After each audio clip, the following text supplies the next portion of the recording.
Good evening friends.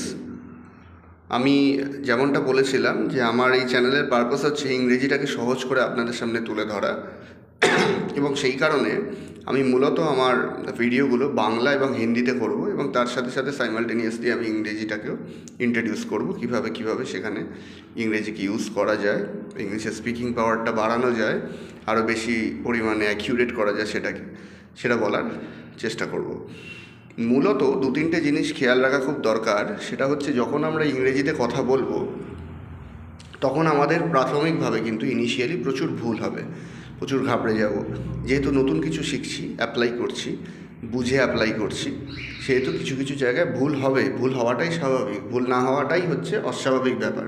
তো সেই ভুল হয়ে গেলে কিন্তু ঘাবড়ালে হবে না, সেইটাকে ফাইন্ড আউট করতে হবে হোয়ার দ্য মিস্টেকস আর, এবং সেটাকে রেকটিফাই করে কিন্তু পরবর্তী স্টেপে যেতে হবে।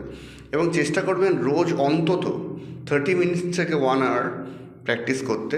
নিজেদের মধ্যে গ্রুপ ফর্ম করে নিন, বন্ধুদের মধ্যে, ফ্যামিলিতে যদি আপনারা সিবলিংস থাকেন, অনেক মেম্বার্সরা থাকে, তাদের মধ্যে একটা গ্রুপ ফর্ম করে নিন, হোয়াটসঅ্যাপ গ্রুপ ফর্ম করে নিন, যেখানে আপনারা ইংরেজিতে অডিও সেন্ড করতে পারেন, ইংরেজিতে কথাবার্তা বলতে পারেন। এইভাবে কিন্তু প্র্যাকটিসটাকে রাখতেই হবে। মাথায় রাখবেন, একদিন যদি প্র্যাকটিস মিস হয় তাহলে আপনি কিন্তু 1 মাস পিছিয়ে গেলেন। এই রকম মেন্টালিটি যদি রাখতে পারেন, রেগুলার প্র্যাকটিসে থাকতে পারেন এবং আমার দেওয়া টিপসগুলো ফলো করতে পারেন, I hope it will be very much better within a few weeks.